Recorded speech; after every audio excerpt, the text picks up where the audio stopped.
Today's topic is managed security services and security at large from a small business perspective. That is the majority of our clients, and we're going to talk through some of the things that we think about from a security perspective.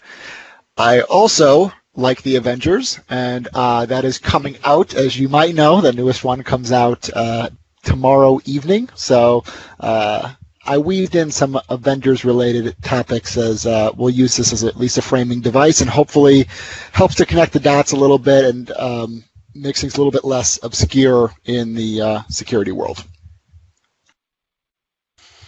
Okay, so here's the agenda we've got today. We're going to start by setting the stage, talking through, of course, the rising security threats, things that we encounter every day.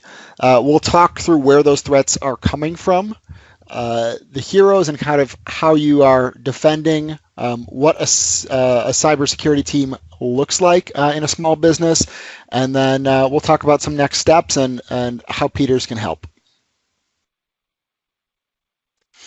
So if you are paying attention, you probably get a lot of news alerts about various security threats that are happening every day. I just pulled some headlines from a mainstream publication just from the past year. That's not even counting all the smaller ones that we see in specific security and IT related news outlets. So you've probably heard about cybersecurity incidents. You have had your data breached. I'm certain of it, whether it's through someone like Target or someone like Yahoo or Home Depot or Panera, Marriott. Anybody who's used any of those services has had their data accessed. So what this doesn't do when we're talking about a mainstream perspective, small businesses are actually 58% of breach victims. This is in 2017. This is per Verizon does a annual report that looks back at the prior year. So one of the traps that small businesses can fall into is they don't think that they're necessarily a target. And we'll talk a little bit more about that later. But we do a monthly cybersecurity call last Tuesday of every month. Bruce presents to the group some of the threats that we've seen over the previous month and how they relate specifically to small businesses. And so more specifically on the small business side, as I said, 58% of breach victims, for those businesses that are unfortunately hit with a data breach, 60% of them go out of business within 6 months of that breach. And then if you're wondering how secure your employees are, about every week, O'Hare finds about 50 mobile devices that are left in the lost and found. So I know a lot of people are flying through that airport, but a mobile device now today contains lots of company information. And then Bruce, I think you had a stat for us on internal employees and how they can sometimes be the source of a breach unintentionally. Yeah, ironically, another 58%er, but this one was the fact that employees, and I think we could all probably raise our hands to this at one point or another. You type in, you meant to send to Bob A, and auto type send it to Bob B, and by doing so, sometimes that those emails contain confidential information. So indeed, 60% approximately of employees have said that they've sent confidential information to the wrong person, right? You try that retraction and things of that nature, but oftentimes the damage is done. So employees accidentally do things, whether it's losing a mobile device or sending an email. Sometimes data is breached, not on purpose, but also by employees. So in addition to all the news stories that we're hearing about, we've had to expand our vocabulary. So things that you may have heard about in the last year plus, business email compromise, phishing, of course, which has been around for a long time, trying to extract information from an organization. Spear phishing, more specifically, we've seen in a number of our smaller clients, specifically targeting, say, the CFO or the CEO, business owners, often targets of spear phishing attacks, which are much more specific. Sextortion is one that's been around for a while, but has resurfaced in recent months, attempting to get someone to either cough up money or cough up information.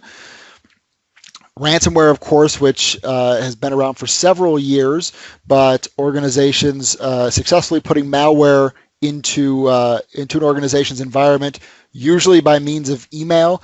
I believe our attack from a percentage standpoint, it's still over 80% to 90% of attacks are starting through email. So ransomware, of course, is a frequent way that it gets into an environment. Cryptojacking and stealing resources. I couldn't even fit form jacking on here, which is one of the newer ones that's to lift organizational information. And then DNS espionage and password spraying, a technique for guessing at employees' passwords with while trying to stay under the radar from traditional security monitoring. So the point is, our vocabulary has expanded greatly, and the number of ways that attackers are trying to get into organizations is expanding all the time. And as IT departments and as organizations as a whole, we have to constantly be on our toes and understand the changing environment. Yeah, even watching the trend, right? We're watching ransomware kind of fall out of favor after being, really large in 2018. Towards the end of 2018 and into 19, ransomware is starting to, I'm not going to say get under control. It's falling out of favor to things like business email compromise and crypto mining, which is similar to cryptojacking, which is another term and another item as to ways that they're exploiting our data and our resources on our networks. So that's a good point too, Bruce, is part of the evolution of these things. So yes, ransomware has quieted down from a peak of maybe even 2017, where we saw quite a bit of activity. But these types of threats also evolve. So we've seen ransomware evolve from simply locking down your network to now targeting specifically backups. And so the most common way to attempt to recover from ransomware is to hopefully have a reliable backup somewhere. And now if your backups are on the network and being targeted with this ransomware, your recovery gets a lot more painful and you're more likely to have to pay that ransom. Okay, so who's targeting me? So this is commonly a conversation that Bruce and I have to have with specifically smaller organizations, because I think it's understandable to a degree too, until hopefully it's a little bit more clear once I explain it.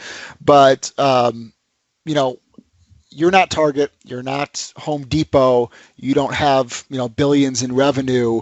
Why would somebody target you as a smaller business? And I'll explain here as we get through some of who the perpetrators are, why small businesses are particularly attractive. We saw the 58% number in regards to how often you're being targeted versus larger organizations, and I'll explain a little bit, and hopefully that's going to provide more clarity. But who are the supervision villains primarily? Could be lone wolves, individuals looking to extract money from people, or maybe smaller groups that are collaborating to try to extract money from organizations specifically, or just, as I'll explain once we get to the next slide, frequent tactics for how victims are being identified. State-sponsored hackers. So unless you yourself are a larger organization that maybe works with the Department of Defense, or works with companies that work for the Department of Defense, or in a particularly compliant and regulated industry, state sponsors likely aren't necessarily attacking you. But for some of you that fall into that regulated niche, though, it's definitely a possibility that brings along with it lots of funding and lots of much more highly technical tools for hacking environments. And that also gets into your web too of suppliers and customers, right? There's upstream and downstream. You may not be the end goal, but you may have pertinent information as part of the supply chain or as being a customer. And that's why a lot of these compliance metrics are very focused, especially in the last 18 months. We've seen major changes in compliance for looking at your downstream and upstream compliance partners. So. Hacktivists, again, I'll put in the category with state-sponsored hackers in that, unless you work in very specific industries or your industry is the unfortunate victim of, say, a bad news cycle or something that's going on that somebody doesn't like, there's potential you could be a target there. But I think by and far the most common one that we would see is an evolution of organized crime. So often these are based outside the U.S., but they're, again, groups of criminals that are collaborating together to exploit a number of different companies. And, maybe because you don't have a certain patch, you might be targeted for that reason, simply because they know they can exploit the environment. So if we're going to kind of collectively put this all together, I think we can use the stock photo Hackerman, which you probably saw on a few of those article clippings that I pulled on our last two slides, which probably shows up in a few articles or blogs on our website. But you often don't know who's attacking you. You don't have the money to go do the forensics behind it. And again, they haven't necessarily targeted you for a specific reason other than they know they can exploit the environment. So again, are you a target? Yes, almost certainly you are a target. And as for why you might be a target, well, 76% of breaches are financially motivated, not falling into the category of, say, hacktivism or state-sponsored espionage. 76 are financially motivated. You are a business and you have money, so that is why you would be targeted, and why you might be targeted as opposed to, say, a larger company with deeper pockets.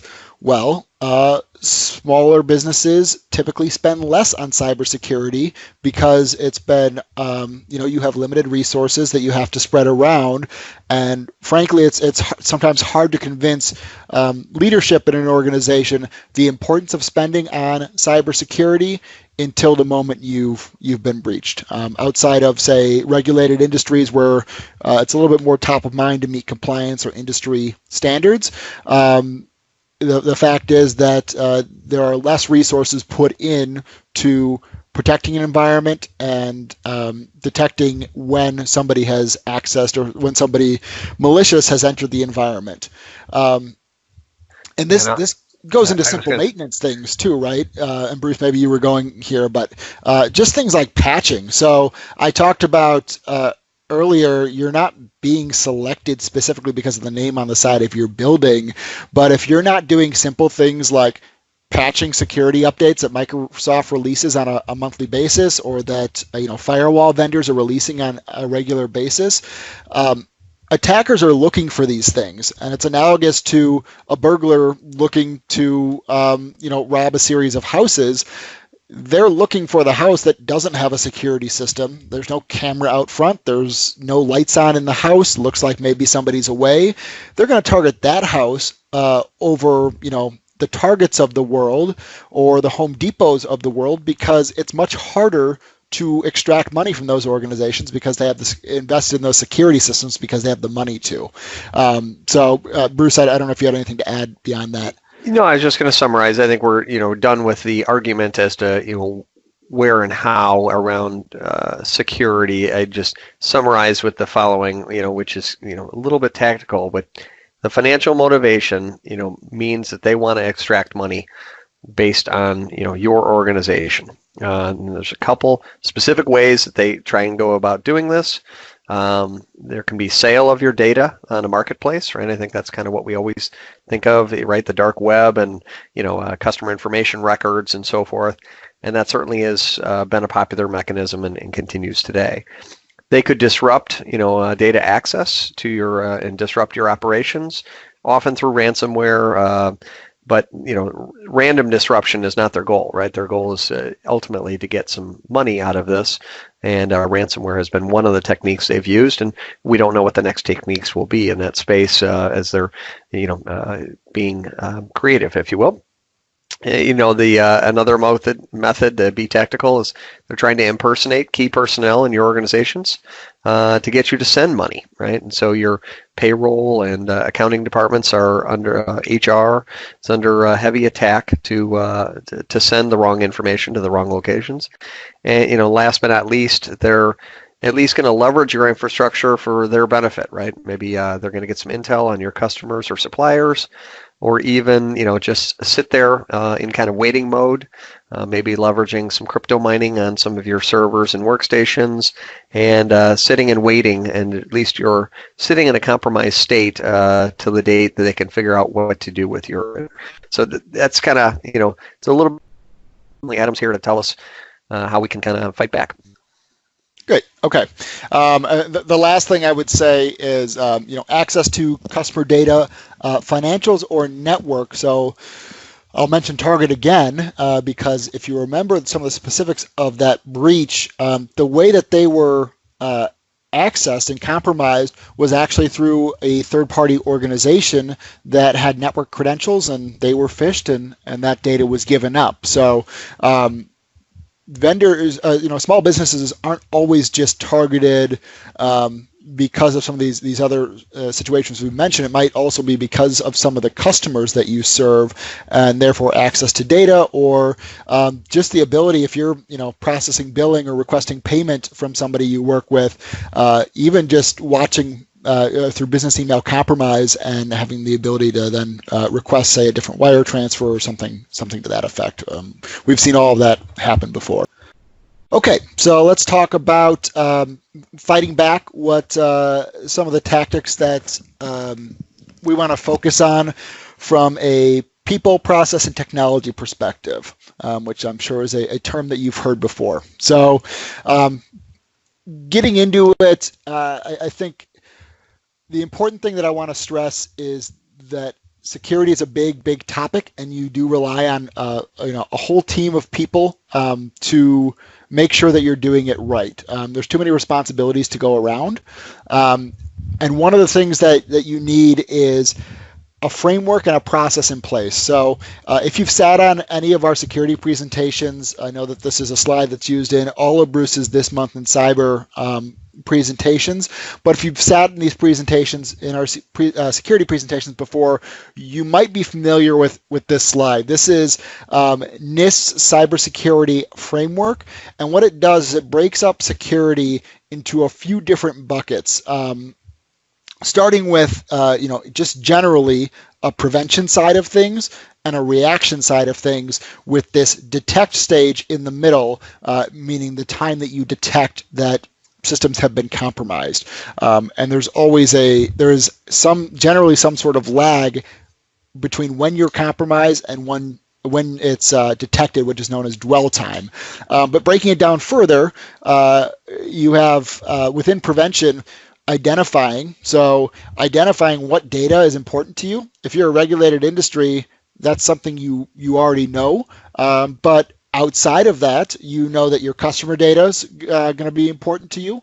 You know that financial or personnel data would also be something that you want to make sure is treated with security in terms of what's called a data classification exercise. How do we classify our different pieces of data, and therefore how do we prioritize how we protect that data, or how we recover certain data in the event of a breach. So that moves into protection, which is something that I think all of you are already doing today. Protection can be as simple as having antivirus on your workstations and on your servers, or configuring your firewall to prevent certain countries from accessing your network. So protection is something that likely every organization on this call has at least taken the basic steps to do. Detect I mentioned, so maybe you're doing health and performance monitoring today, but are you also doing security monitoring, looking specifically at event logs to determine if your environment is being accessed by somebody who shouldn't be accessing that environment? Things that are indicators of compromise can be found anywhere in, say, mailboxes, which I'll talk about a little bit later. also firewalls, any externally facing servers. How are you detecting when something is amiss? And then your response to any cyber attack or cyber incident. How is your team, not just your IT team, but the organization as a whole, responding either to customers or if in the event that, say, data is compromised, or informing employees, shutting down certain systems to make sure that the issue is remediated? How does that remediation go? Is there a plan in place? And then the recovery side, oftentimes, as I mentioned before, recovering from backup is required. So do you have backups? How long ago were they backed up? And when was the last time that they were a clean, safe backup, as opposed to one that, say, still has ransomware on it? So all these things are things that you need to think about. If we're looking from a team perspective, we've got our Avengers team with all these different roles kind of filled in here, from identifying, protect, detect, respond, and recover.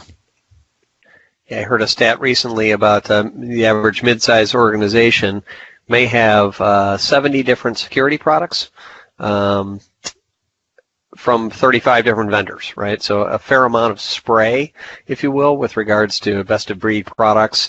And as you can imagine, 35 products that are barking out and scheduled to detect and find errors are going to require a fair amount of response and recovery. So there's a fair amount of process and people that are needed to overcome that. So thank goodness for the Avengers, and I'll let you proceed.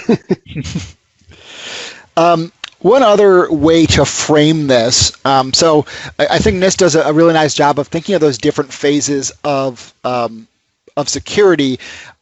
We also have our own, we call the Peter Security Wheel, that helps us think about security in a layered approach. And in terms of thinking about, okay, what security steps have we taken to make sure that at every level of the organization we've thought through the security ramifications of how certain things are configured, or we've thought through how we're protecting a certain piece of information. So at the center of this is data, right? And we talked about that identify step in the NIST framework, but making sure that your data, sensitive data especially, is the center of your focus in terms of security. And the first layer after that, we have platform, and this is your servers. This is if you're virtualized on something, it's your Hyper-V hosts, but thinking about how that data is hosted and how you're securing the platform and access to that itself. Then we move up to infrastructure, which is a lot of our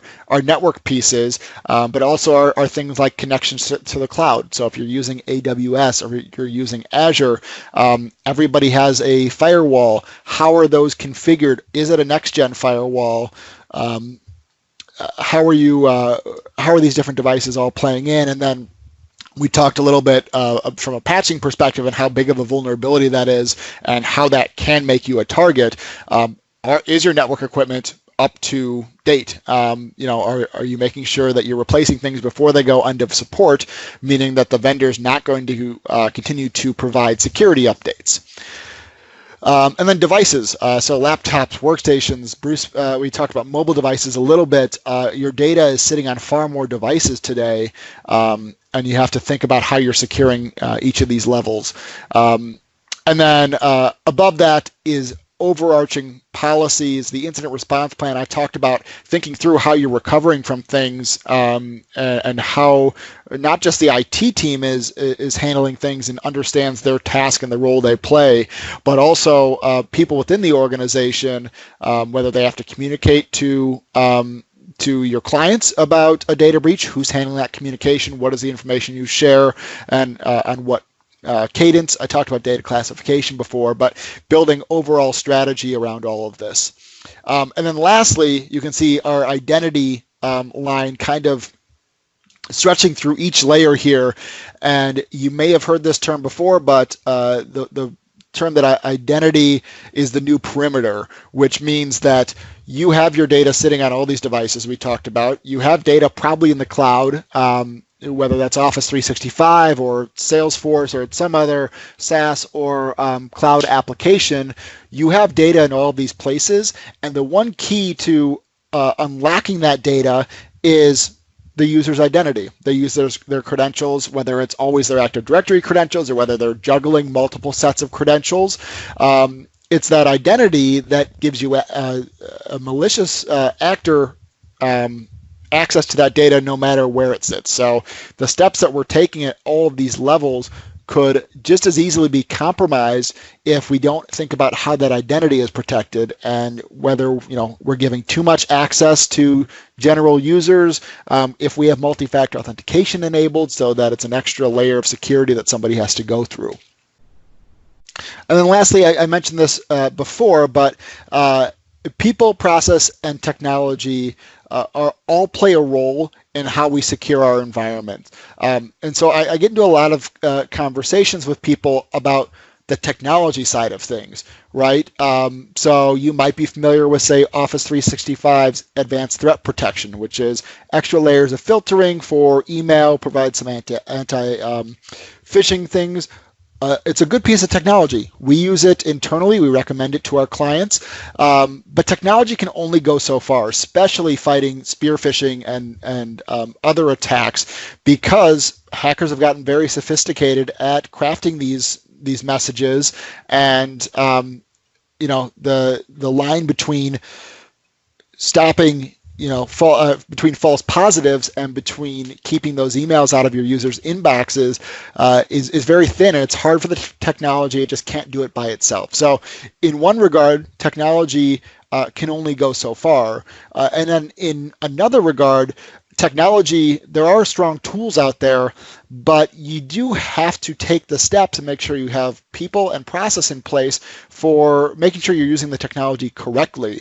A really good example is something like a SIM, which is a security incident and event management platform. This looks specifically at security logs and security events happening across the environment and correlating against other activity. And I'll talk a little bit more about it later, but it is a platform entirely of its own, and you have to have people who know that platform.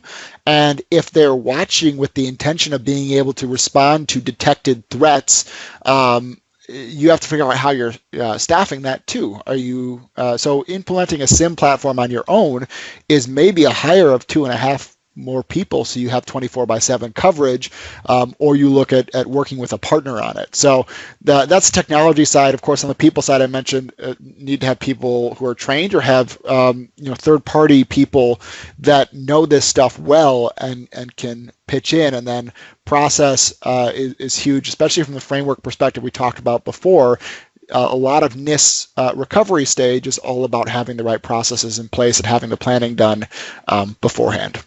So I put Thor on here, and Bruce, I'll let you speak in just a minute because I'm dominating the mic here. But I put Thor on here because if you watch the Avengers, Thor's got his magic hammer. He is the only one who's able to wield it. So while this hammer is really powerful, it takes somebody who understands how to use it to be able to actually make it do something worthwhile, as opposed to just sitting on the ground. Bruce, go ahead. No, I think that's a great leap off. I would just say security is extremely complicated. We understand it deeply, but I think the value we bring to the table is taking that understanding and moving it into some turnkey solutions that offload some responsibilities from our customers in a value-oriented way. So, kind of with that mindset, we'd go into some of the solutions that we offer for our customers in the following slides in Avenger-like style. Okay, so let's talk about team. So let's say that these two people here, and I think a lot of organizations, a lot of small businesses we work with will be lucky to have two people on their team. I think oftentimes we see that it's one person and another person who is also the CFO or also helps run a manufacturing team, people who are wearing multiple hats. But let's use them as our representative case. And if we're talking about security, what are the different things that they have to take on? Well, one is security monitoring, which I mentioned before, that SIM, as well as other types of monitoring that don't necessarily fit into a SIM system. SIMs can't necessarily read all logs, especially when we talk about the cloud. Patching, we talked about. Is this two-person team doing monthly patching of workstations with Windows updates, doing monthly patching of servers with Windows updates, doing whatever cadence of patching for network devices, which are not as frequent as Microsoft's predictable schedule, but are certainly just as important from a security perspective. How are all of those being managed? And then backup management. Are your backup jobs successful? What is the frequency of those? Are you checking to make sure that they have completed? And then importantly, are you remediating any backup issues in a timely fashion? Backup issues happen. And are you testing the recovery of that information? Because you can be backing up data and the system may say it's good, but it's not all, the backup solutions aren't always able to test whether data is corrupt or not. So do you have a plan in place for making sure that those are good backups for you to fall back on? Of course, server and workstation AV. So both, just tracking from a monitoring perspective and also remediating issues, and when an issue occurs, reducing the spread of that and making sure you understand how to manage that.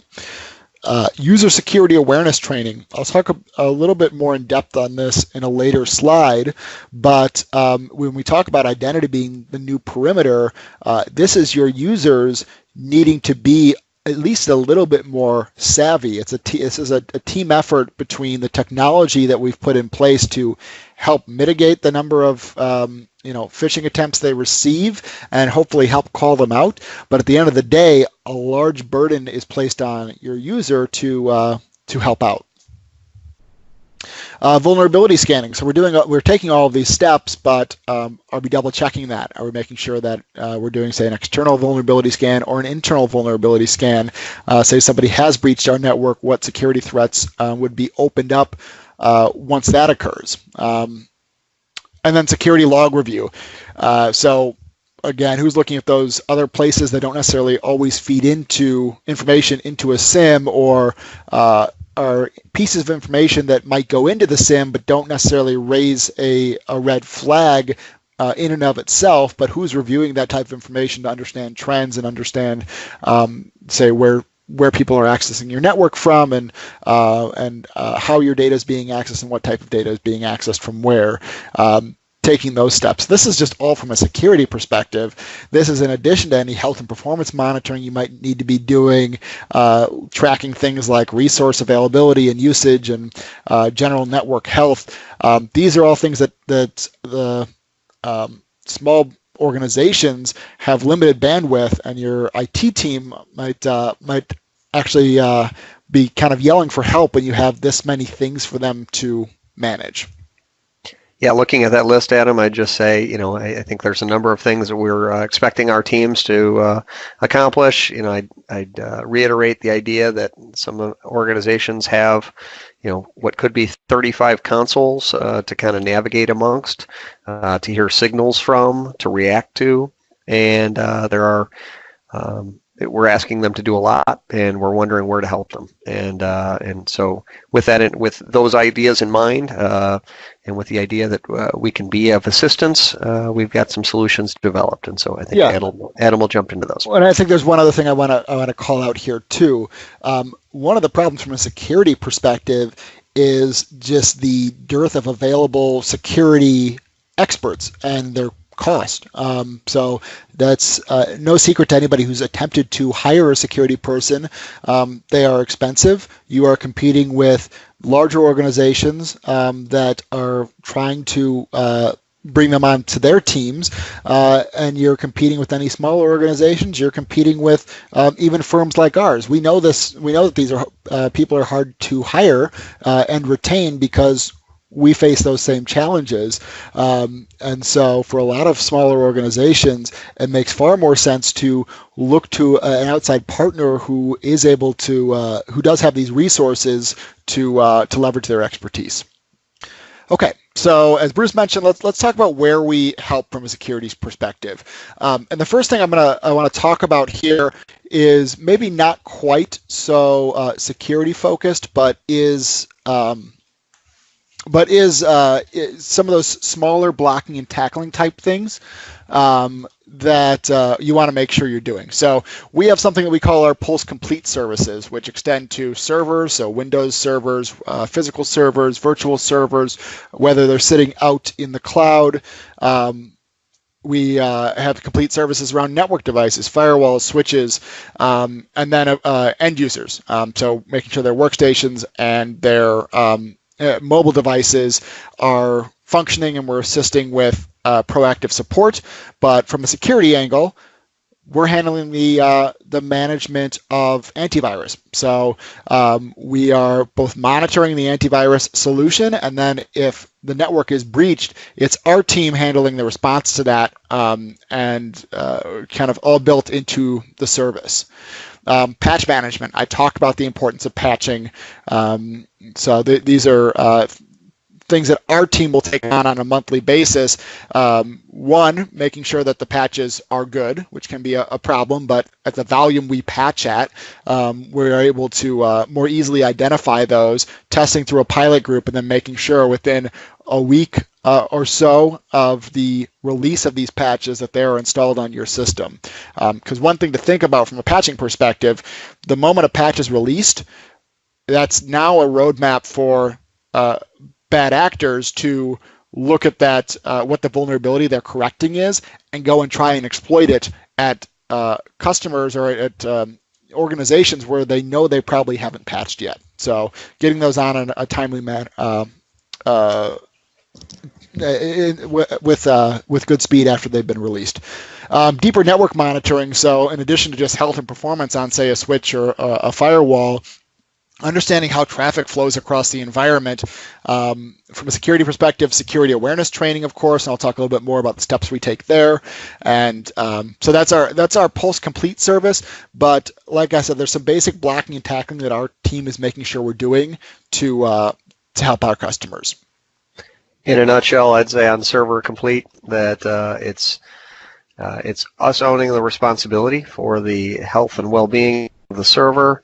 Outside of maybe some backup services that separately we could take over, as another item, and maybe some major application upgrades. But we'll take on the responsibility for the server. Turnkey solution. If you don't want to be in the server management space, we've got the tools and techniques, and we're simply applying them, in a flashlight array to your server base. So. Okay, so the next few things here. Next few services that we offer are specifically sit squarely in the security space. So Pulse Aware is our security awareness training program and phishing testing. So the first element we have in this cycle here is one, on-demand security training. So making sure that your users are going through, so we use video-based training, a whole bunch of different modules from just basic overviews that could be, say, 15 minutes to full hour-long training modules, maybe for people who fail phishing tests that may have them sit through longer training, or if you're in a regulated industry or have certain parts of your organization that have to adhere to regulatory compliance, going through some of the more specific modules. So first of all is training. Then we talk about these phishing tests. So your employees are getting phished all the time. Some of these phishing emails they're getting are better than others. But the only real way to test the effectiveness of your training is to make sure that you are testing them. So we do send monthly phishing tests. Sometimes we work with a client organization to select which kinds of tests we're sending. Other times clients want us to kind of take it wholly on our shoulders and and select what we'd like to do. But these phishing emails, there's a whole bunch of templates that we work from that vary in challenge level. And in addition to just asking a user to say, click a link, there's additional levels of testing that request sign-in. So we're testing from multiple angles to, okay, we had 5 people click the link, which is not great. And then we had 2 people who actually gave away their username and password in the resulting form that was there, which also is really not good. So we have a better understanding of exactly how at risk we are with some users. Those users who failed are thrown right back into training. If you want to take it on a severity level of somebody actually entering in their credentials, maybe they take a different type of training. But making sure that your users are, one, aware of how the organization is being targeted and how serious and important it is to keep their identity and their credentials secure, and then getting progressively harder and hoping that they grow there. And so we are both managing that and providing the results and trending for your own testing. Pulse Alarm is our SIM service. So let me walk through real quick this build. So as I mentioned before, SIM is different than, say, health and performance monitoring. So that's something, if you're a support customer of ours, we're doing health and performance monitoring for you with our Pulse system. That's looking at things like resource usage. Is CPU running too high? Are you running out of storage space? Do we see application errors being thrown up, or OS errors or hardware issues? That's what we're really looking at in those cases, is health and performance of different elements of your environment. The security things are different. We're looking at events in logs, or rather the system is looking at events in device logs that indicate potential security compromise. So in this case, we're sending data from your switches, your firewalls, workstations, servers, all feeding into this system that is then smart enough to say, okay, one, I'm seeing logs come in from a firewall. I can interpret those as either a high alert or specific messages. Probably some of them are going to be lower that I don't necessarily care as much about. But the real strength is event correlation, where I see some funky activity going on my firewall coming from Russia.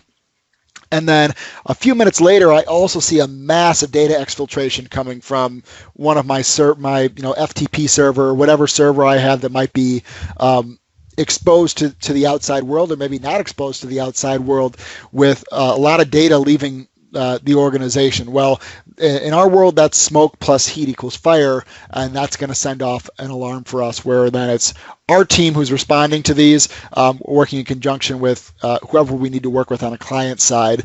And that's a 24/7 service that we are handling the both catching those alerts and starting response and remediation to those. In addition to all of that, we have a VCISO who's on a weekly basis reviewing some of the trends. So not everything that comes into the SIM is going to be a high alert that needs to be remediated immediately. Plenty of things are going to be kind of lower level, but it takes a VCISO's eyes to kind of measure those trends and understand what's happening and determine whether we need to flag something or not. So in some cases, we did see upticks in access to the firewall coming from Russia. This company happened to be an international company. They were ramping up their operations in that part of the world, and so that in that case it was completely legitimate. But it's something that wasn't flagged by itself necessarily, but that we just noticed as a trend and wanted to verify. And then of course we're doing annual vulnerability scans, which I talked about a little bit earlier. Our managed firewall service actually combines a few of these elements. So one, making sure we're doing security event monitoring on those firewalls, that those logs are being dumped into our SIM. Of course, making sure that the firewalls are patched with emergency and regular cadence of patches. Quarterly vulnerability scans against your environment.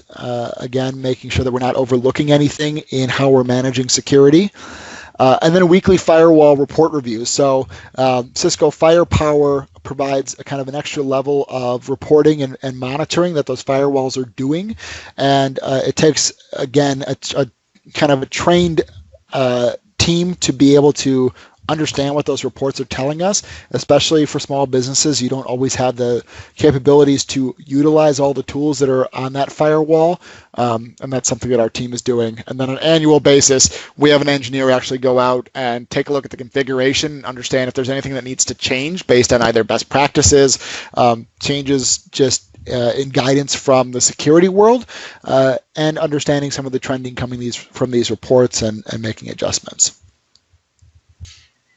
Okay, and then security auditing in Office 365. So this is something that has come up in the last couple of years as more organizations have moved to Office 365. They've found that it's a little bit harder to monitor from a security perspective and keep on top of what's going on in this environment. So we developed a tool that is looking at your Office 365 environment, specifically mailbox logins and specifically access to SharePoint and OneDrive data and where it's coming from, what types of changes are occurring to the environment from an administrative perspective, or just from an end user perspective, like mailbox forwarding and new rules, and how that might indicate a potential compromise in the environment. So we have daily reports where we're reviewing any foreign logins, weekly reports that review a few other things I want to talk about on the next slide, and then on an annual basis, we have an engineer, again, go out and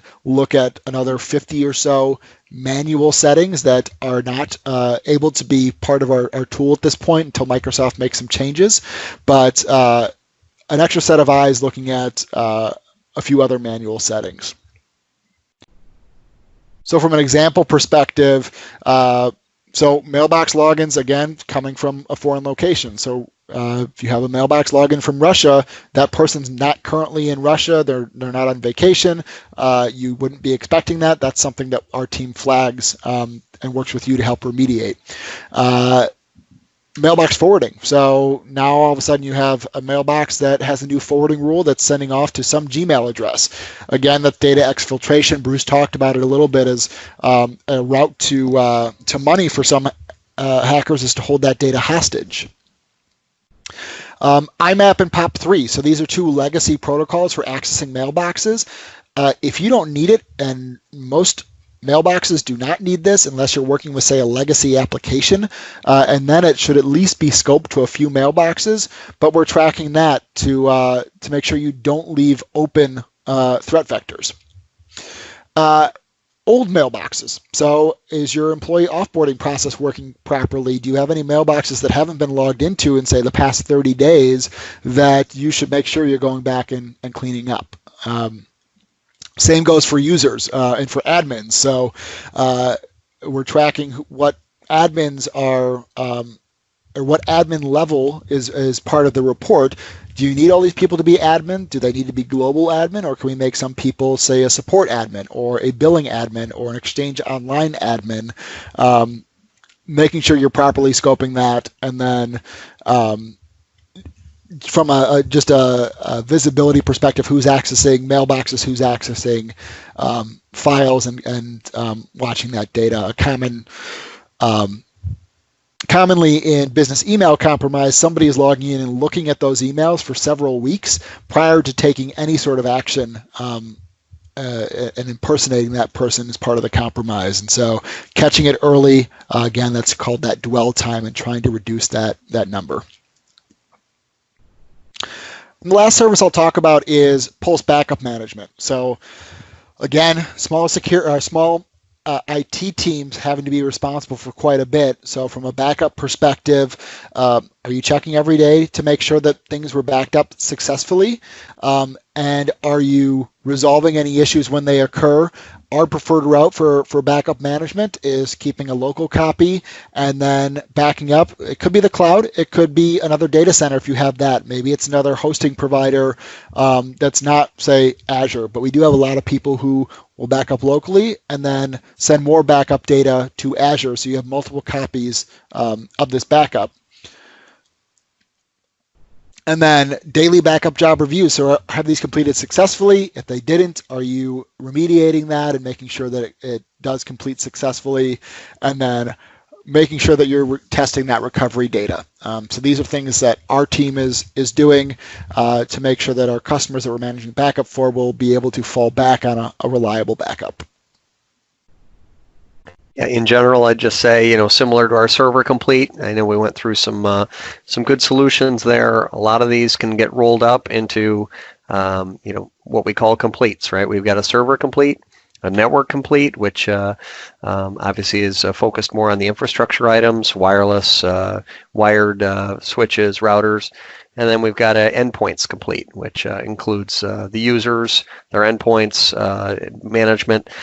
Combine those with some items such as backup or Office 365 management, and you really can get to a point where just about anything in the organization can be offloaded, with a few exceptions, obviously outside of our skill set. But we're there and here to help serve our customers.